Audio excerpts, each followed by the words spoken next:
નમસ્કાર વિદ્યાર્થી મિત્રો, હું રોહિત ઓળખિયા. ફરીવાર આપણે કોર્સની એક નવી અંગિકા સમજવાનો છે એ આજના દિવસે પ્રયત્ન કરશું. અને આજની જે અંગિકા છે અતિ ઇમ્પોર્ટન્ટ છે, મહત્ત્વની છે, જેને અલગ અલગ ઘણા બધા નામથી પણ ઓળખવામાં આવતી હોય છે. તો આજની જે અંગિકા છે એ અંગિકા છે આપણી કણાપ સૂત્ર.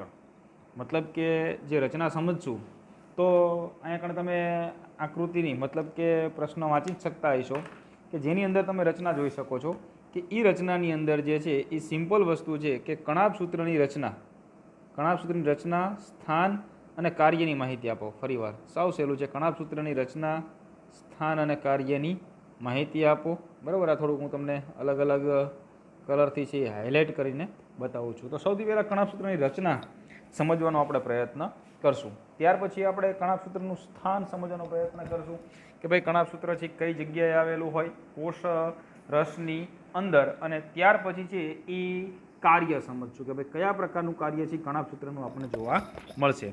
તો કણાપ સૂત્રને માઇક્રોસ્કોપમાં જોવા વિશિષ્ટ રીતે અભિરંજિત કરાય છે. મતલબ કે કણાપ સૂત્ર છે એ ડાયરેક્ટ દેખાશે નહીં. જો તમારે કણાપ સૂત્રને જોવું હોય તો, અને બીજી વસ્તુ કે આ કોષની અંદરની રચના છે એટલે આ માઇક્રો રચના હોય. માઇક્રોનો મતલબ એવો થાય કે એકદમ નાની સૂક્ષ્મ રચના આપણને જોવા મળશે. તો આ સૂક્ષ્મ રચનાને તમારે જોવા માટે છે વિશિષ્ટ રીતે અભિરંજિત કરવું પડે. આ ચોક્કસ પ્રકારના અભિરંજક વડે અભિરંજિત કરો ત્યાર પછી આપણને કણાપ સૂત્ર છે એ જોઈ શકાય. ત્યાં સુધી જોઈ શકાતું નથી. બીજું કે કણાપ સૂત્રની સંખ્યાનો આધાર કોષની દેહધાર્મિક ક્રિયાશીલતા પર છે. આ એક પ્રશ્ન થોડોક સમજવા જેવો છે કે કણાપ સૂત્ર કોષમાં કણાપ સૂત્રની સંખ્યાનો આધાર મતલબ કે કયા કોષની અંદર કેટલા પ્રમાણમાં અથવા તો કયા કયા કણાપ સૂત્ર આવેલા હશે, કેટલી સંખ્યામાં કણાપ સૂત્ર આવેલા હશે. તો આ સંખ્યાનો આધાર શેના ઉપર હોય છે? તો કોષની દેહધાર્મિક ક્રિયા પર.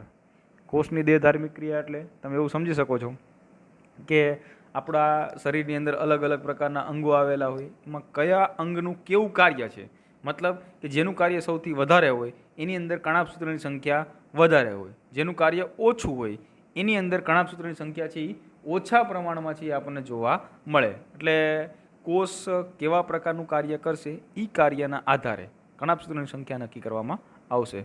ફરીવાર 2 પોઈન્ટ જોઈ લઈએ આપણે. બરાબર, પહેલો પોઈન્ટ હતો કણાપ સૂત્રને માઇક્રોસ્કોપમાં જોવા માટે વિશિષ્ટ રીતે છે એ આપણે અભિરંજિત કરવા પડે. જો ચોક્કસ અભિરંજક વડે તમે અભિરંજિત કરો તો જ કણાપ સૂત્ર છે એ જોઈ શકાય, બાકી જોઈ શકાય નહીં. અને બીજું કે અલગ અલગ પ્રકારના કોષમાં અલગ અલગ સંખ્યામાં કણાપ સૂત્ર આવેલા હોય અને એનો આધાર છે દેહધાર્મિક ક્રિયાશીલતા પર. મતલબ કે આપણે એવું કહેવું હોય તો કહી શકાય કે જે કોષની અંદર વધારે શક્તિની જરૂર પડતી હોય, વધારે તાકાતની જરૂર પડતી હોય જે અંગની અંદર, તો એ અંગની અંદર આવેલા કોષની અંદર કણાપ સૂત્રની સંખ્યા વધારે હોય. અને જે કોષની અંદર તાકાતની જરૂર, શક્તિની જરૂર ઓછી પડતી હોય તો એવા કોષની અંદર મતલબ કે એવા કોષની અંદર કણાપ સૂત્રની સંખ્યા છે કેવી જોવા મળશે? ઓછા પ્રકારમાં જોવા મળશે. હવે તેના આકાર અને કદમાં પણ વિવિધતા હોય કે અલગ અલગ પ્રકારના કોષ હોય તો કણાપ સૂત્રનું કદ અને આકાર કેવું જોવા મળશે? જુદા જુદા પ્રકારનું જોવા મળે. બીજું કે અહીંયા આપણને એક આકૃતિ દર્શાવી છે, આ આકૃતિ થોડુંક ધ્યાનથી સમજજો. બરાબર, પછી આપણે છે એ આગળની રચના સમજવાનો પ્રયત્ન કરીએ. તો આકૃતિની અંદર તમે જુઓ કે કણાપ સૂત્ર છે ને એ 2 પટલમય રચના હોય. 2 પટલમય રચના એટલે એક આપણને આપે છે બાહ્ય પટલ અને એક છે અંતઃપટલ. તમે એવું સમજી શકો છો કે કણાપ સૂત્ર આખું છે ને એક આમ આમ આમ નલિકા જેવું હોય. એક જ મિનિટ. કણાપ સૂત્ર છે ને એ આખું આમ નલિકા જેવી રચના, આવી નલિકા. બરાબર, અને એની અંદર છે એ 2 પટલ હોય. જો આની અંદર દર્શાવ્યું છે અંતઃપટલ અને બાહ્ય પટલ. ક્લિયર? અને હવે જે રચના આપણે સમજશું એ અંતઃપટલની અંદરની રચના આપણે સમજવાનો પ્રયત્ન કરશું. તો અંતઃપટલની અંદર છે ને એ 2 ભાગ હોય. 2 ભાગની અંદર હોય એક આધારક હોય અને એક છે એ ક્રિસ્ટીપટલ હોય. ફરીવાર સમજો શું હોય? એક આધારક હોય અને એક છે ક્રિસ્ટીપટલ હોય. તો હવે આની અંદર જે આધારક હોય ને એ આવા પ્રકારનું હોય, મતલબ કે આવી રચના હોય, આવી રચના. તો આની અંદર તમે એવું સમજી શકો છો કે જે લાલ ભાગ છે, લાલ ભાગ, આને તમે ક્રિસ્ટીપટલ કહી દો અને એની વચ્ચે જે વ્હાઇટ ભાગ છે એ વ્હાઇટ ભાગને તમે આધારક કહી દો. બરાબર, અને 2 પટલ હોય તો બંને પટલ છે મતલબ બાહ્ય પટલ અને અંતઃપટલ, તો એની વચ્ચે અવકાશ હોય તો એને કહેવાય આંતરપટલ અવકાશ. બરાબર, તો કણાપ સૂત્રના ઊભા છેદની રચના આપણે આ પ્રકારે છે સમજી શકીએ છીએ. ફરીવાર આટલી જ વસ્તુઓ છે એ હતી. હવે આને પોઈન્ટ ટુ પોઈન્ટ સમજવાનો પ્રયત્ન કરીએ. આમ બીજા બધા પ્રશ્ન કરતાં થોડોક લાંબો પ્રશ્ન છે, મોટો પ્રશ્ન છે, પણ સમજવાની દ્રષ્ટિએ ખૂબ જ અગત્યનો પ્રશ્ન છે. કણાભસૂત્રનો આકાર સૌથી પહેલાં કેવો હોય? તો રકાબી જેવો, ડિસ્ક જેવો. થોડુંક યાદ રાખજો ભાઈ, કણાભસૂત્રનો આકાર છે એ કેવો જોવા મળશે? તો કણાભસૂત્રનો આકાર છે એ રકાબી જેવો, જેને આપણે જેવો કે નળાકાર હોય છે. રકાબી ડિસ્ક જેવો કે નળાકાર હોય છે અને તેનો વ્યાસ 0.2થી 0.2થી 1 માઇક્રોમીટર અને સરેરાશ 0.5 માઇક્રોમીટર અને આશરે લગભગ 1.થી લઈ અને 4.1 માઇક્રોમીટર જેટલો આપણને જોવા મળશે. લંબાઈ કેટલી હોય? તો 1 માઇક્રોમીટરથી લઈ અને 4.1 માઇક્રોમીટર સુધીની લંબાઈ આપણને જોવા મળશે. ફરીવાર સમજી લો, સાવ સહેલું છે. સૌથી પહેલાં કણાભસૂત્રનો આકાર આપણને કેવો જોવા મળશે? આકાર તો રકાબી આકાર જેવો. આ રકાબી જેવો કે નળાકાર આકાર હોય, નળાકાર નળ જેવો, જે એકદમ પાઇપલાઇન હોય ને એના જેવું દેખાય છે. જો ઉપરની આકૃતિમાં પણ આપણે આના થોડા ઘણા અંશે છે એ સમજી શકીએ છીએ કે ભાઈ આવા પ્રકારનું કણાભસૂત્ર આપણને જોવા મળશે. વ્યાસ કેટલો હોય? તો 0.2થી 1 માઇક્રોમીટર જેટલો વ્યાસ જોવા મળે. આ નળાકારનો વ્યાસ હોય ને તો વ્યાસથી 0.2થી 1 માઇક્રોમીટર આશરે, અથવા તો આપણે એવું કહીએ સરેરાશ વ્યાસ દરેક કોષનો આપણે કાઢીએ તો કેટલા પ્રમાણમાં જોવા મળશે? તો 0.5 માઇક્રોમીટર જ આપણને જોવા મળશે. લંબાઈ કેટલી હોય? તો આશરે લંબાઈ છે 1.0થી 4.1 માઇક્રોમીટર જેટલી આપણને જોવા મળશે. કેટલી લંબાઈ હોય? તો 1.0થી 4.1 માઇક્રોમીટર જેટલી લંબાઈ આપણને જોવા મળશે. રચનાની વાત કરીએ ભાઈ, આની રચના કેવા પ્રકારની હશે? તો દરેક કણાભસૂત્ર છે એ બેવડી પટલમય રચના ધરાવે. દરેક કણાભસૂત્ર બેવડી પટલમય રચના, જેમ કે બાહ્ય પટલ અને અંતપટલ. આકૃતિ હવે યાદ કરો તમે.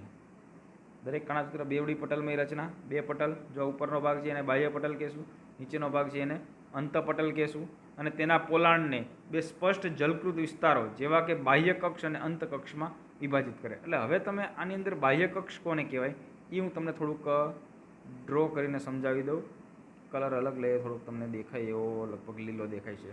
તો આ જે ભાગ છે ને આ ભાગ તો આને બાહ્ય કક્ષ કહેવાય. અને એની અંદરનો જે આ ભાગ છે ને તો આને આપણે કહીશું અંતકક્ષ. આ જે ગ્રીન દેખાય છે ને ભાઈ, આ ભાગ આને બાહ્ય કક્ષ, આને અંતકક્ષ.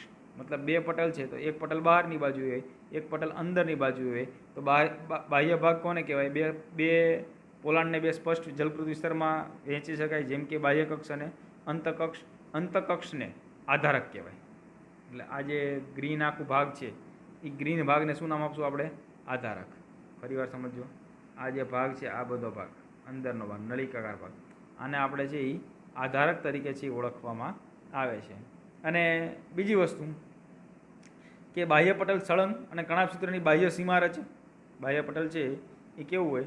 તો સળંગ હોય અને કણાભસૂત્રની બાહ્ય સીમા રચશે. તો આ બાહ્ય પટલ છે સૌથી ઉપરનું, કે આખે આખું જે નલિકાકાર રચના હોય, નળ જેવી રચના થયેલી હોય, નળ જેવી રચનાને ફરેલી રાખવાનું કાર્ય એનું આપણને જોવા મળશે. તો આટલું એકવાર આપણે ફરીવાર રિપીટ કરી નાખીએ. કણાભસૂત્રને માઇક્રોસ્કોપમાં જોવા વિશિષ્ટ રીતે અભિરંજિત કરાય. કોષમાં કણાભસૂત્રની સંખ્યાનો આધાર કોષની દેહધાર્મિક ક્રિયાશીલતા પર છે. તેના કદ, તેના આકાર અને કદમાં પણ વિવિધતા જોવા મળે છે. કણાભસૂત્રનો આકાર રકાબી કે ડિસ્ક જેવા કે નળાકાર હોય છે. તેનો વ્યાસ 0.2થી લઈ અને 1.0 માઇક્રોમીટર, સરેરાશ 0.5 માઇક્રોમીટર અને આશરે 1.0થી 4.1 માઇક્રોમીટર આપણને જોવા મળશે. રચનાની વાત કરવામાં આવે તો કણાભસૂત્ર બેવડી પટલમય રચના ધરાવે. કણાભસૂત્ર શું ધરાવશે? બેવડી પટલમય રચના ધરાવે, જેમ કે બાહ્ય પટલ અને અંતપટલ, જે તેના પોલાણમાં બે સ્પષ્ટ જલકૃત વિસ્તારોમાં જેવા કે બાહ્ય કક્ષ અને અંતકક્ષમાં વિભાજિત કરે છે. તો અંતકક્ષને આધારક કહેવાય. અંતકક્ષ છે એને આપણે શું કહેશું? આધારક તરીકે છે ઓળખવામાં આવે. આપણે હમણાં જ ચર્ચા કરી હતી કે ભાઈ અંતકક્ષ છે એને શું કહેશું? તો એને છે આપણે આધારક તરીકે ઓળખવામાં આવશે. અંતકક્ષને આધારક, અથવા તેનું બીજું નામ યાદ રાખજો ભાઈ, જેને આપણે કહીશું મેટ્રિક્સ. અને બાહ્ય પટલ સળંગ અને કણાભસૂત્રની બાહ્ય સીમા રચે. તો હવે આપણે જે સમજવાનું છે ને એ મેટ્રિક્સ જ સમજવાનું છે ભાઈ. ખાસ આપણા માટે જે અતિ મહત્ત્વની રચના છે ને એ મેટ્રિક્સ છે. તો તેનું અંતપડ આધારકની બાજુ અંતર્વલન અનેક પ્રવર્ધો રચે જેને ક્રિસ્ટી કહેવાય. મતલબ કે તમે સમજો કે આ એક પ્રકારનું છે ને એ આધારક છે. જો કે તમને દેખાતું નહીં હોય, આમાં ગ્રીન લઈ લે દેખાશે. આ એક પ્રકારનું છે એ આધારક છે. આમાં એને દેખાતું, રો પેન લઈ લે.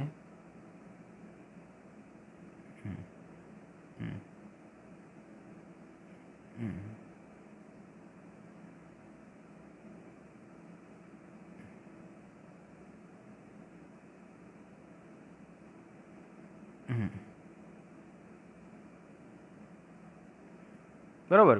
તો તમે સમજો તેનું અંતપટક આધારકની બાજુ અંતવલનથી અનેક પ્રવર્ધો રચે જેને ક્રિસ્ટી કહેવાય.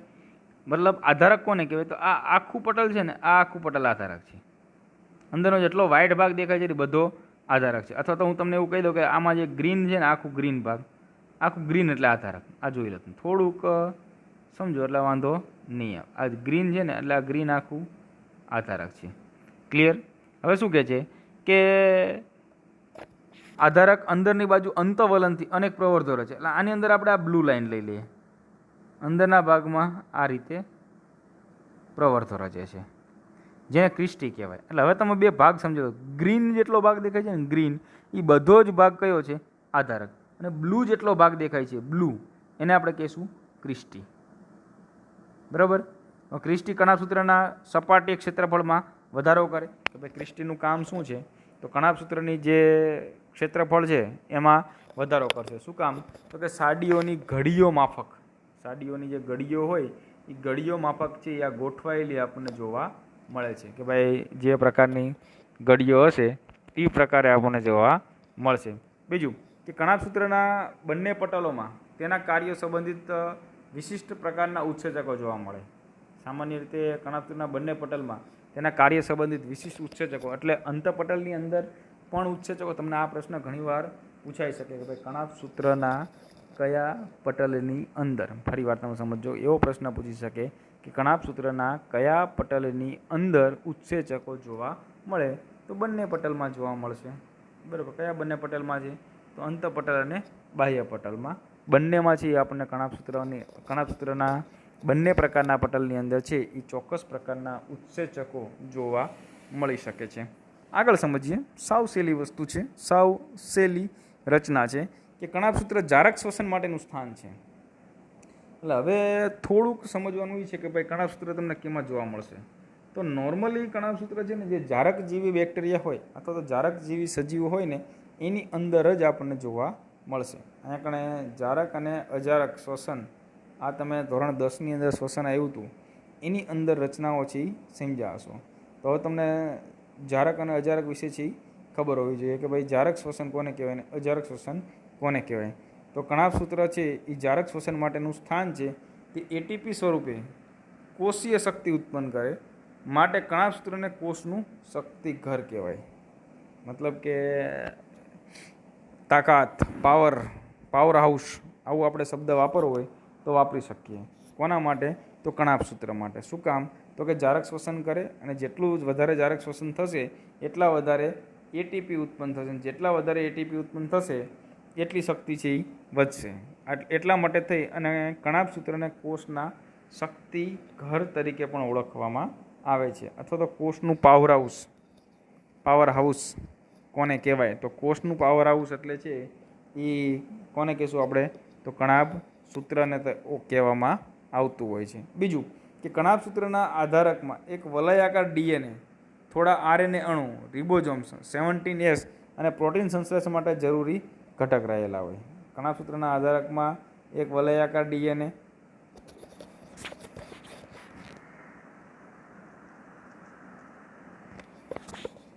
થોડા આરએનએ અણુ, રિબોઝોમ્સ અને પ્રોટીન સંશ્લેષણ માટે જરૂરી ઘટક હોય. હવે કણાભસૂત્ર દ્વિભાજન દ્વારા છે વિભાજન પામે. મતલબ કે જ્યારે દ્વિભાજનની ક્રિયાઓ થાય ત્યારે કણાભસૂત્રનું વિભાજન થતું આપણને જોવા મળશે. મિત્રો, અતિ ઇમ્પોર્ટન્ટ, અતિ મહત્ત્વનો આ ટોપિક હતો કે જે ટોપિકને આપણે અહીંયા કણે છે પૂર્ણાહુતિ આપી છે.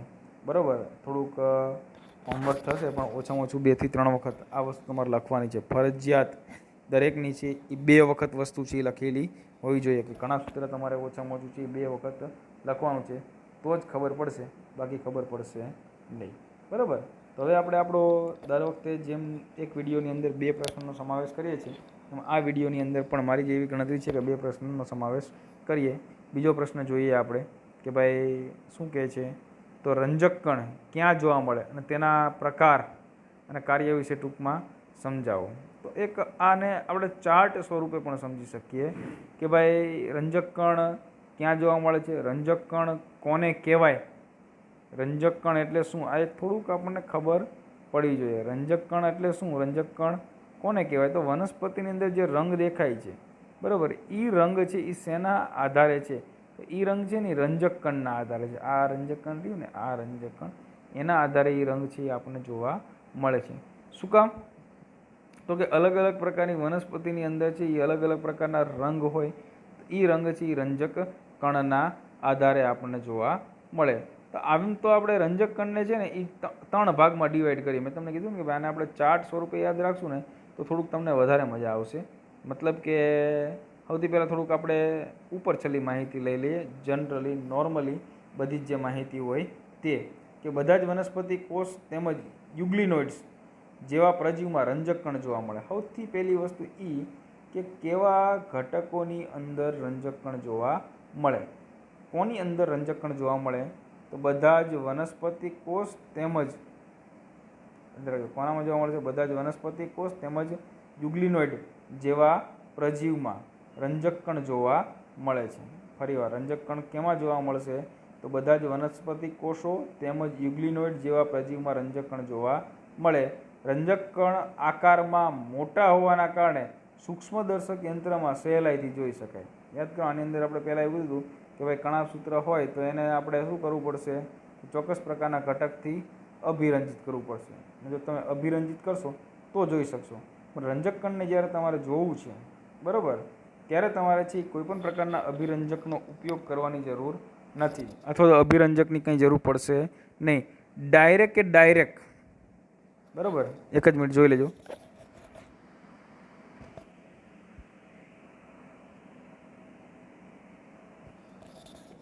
તમે છે એ જોઈ શકો છો. બીજું કે રંજક કણનું કામ શું છે, તો રંગ આપે છે જ. જો આમાં લખ્યું જ છે કે ભાઈ તેમાં ચોક્કસ પ્રકારના રંજક દ્રવ્યો જોવા મળે છે જે વનસ્પતિને ફળ, ફૂલ વગેરેને જુદા જુદા રંગો આપે.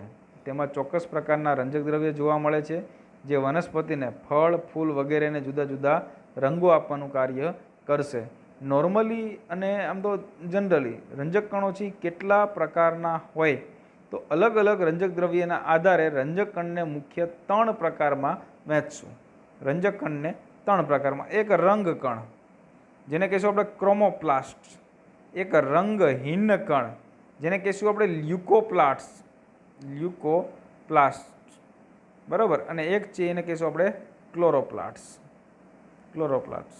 બરાબર, કે જેને આપણે કહીશું હરિતકણ. એટલે ગુજરાતીમાં એવું કહેવું હોય તો આપણે કહી શકાય કે એક લીલા રંગ, એક રંગ વગેરેનો રંગ અને એક રંગવાળો રંગ. રંગવાળો છે એને કહીશું આપણે ક્રોમોપ્લાસ્ટ, રંગ વગેરેનો છે એને કહીશું લ્યુકોપ્લાસ્ટ, અને લીલો હોય એને કહીશું ક્લોરોપ્લાસ્ટ બરાબર. તો હવે 3 રંગ વારાફરતી સમજવાનો પ્રયત્ન આપણે કરીશું બરાબર. તો સૌથી પહેલું છે રંગકણ, મતલબ કે આપણે ક્રોમોપ્લાસ્ટ. કયા કયા રંગો આપણને જોવા મળશે એના વિશેની માહિતી છે એ રંગકણની અંદર આપણને જોવા મળશે. તો ચરબી દ્રાવ્ય રંજક દ્રવ્ય જેવા કે કેરોટીનોઇડ્સ, ઝેન્થોફિલ અને અન્ય રંજક દ્રવ્ય. આ રંજક દ્રવ્યના કારણે વનસ્પતિના ફળ, ફૂલ વિવિધ રંગ એટલે કે લાલ, પીળો અને નારંગી ધરાવે. સામાન્ય રીતે કેરોટીનોઇડ્સ અને ઝેન્થોફિલ છે ને, ઝેન્થોફિલ પીળા માટે યુઝ થતો હોય છે અને કેરોટીન જે છે ને એ નારંગી રંગ જેવો યુઝ થતો હોય છે બરાબર.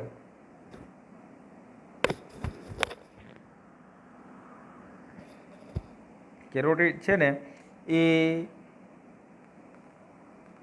નારંગી રંગ અને ઝેન્થોફિલ છે એ પીળા માટે થઈને યુઝ થતો હોય છે બરાબર. ફરીવાર રંગકણ, ચરબી દ્રવ્ય, રંજક દ્રવ્ય જેવા કે કેરોટીનોઇડ્સ, ઝેન્થોફિલ અને અન્ય રંજક દ્રવ્ય. આ રંજક દ્રવ્યના કારણે વનસ્પતિના ફળ, ફૂલ વગેરેને વિવિધ રંગ આપે. કેવા રંગ આપશે, તો લાલ, પીળા કે નારંગી રંગ આપતા આપણને જોવા મળશે. આગળ સમજવાનો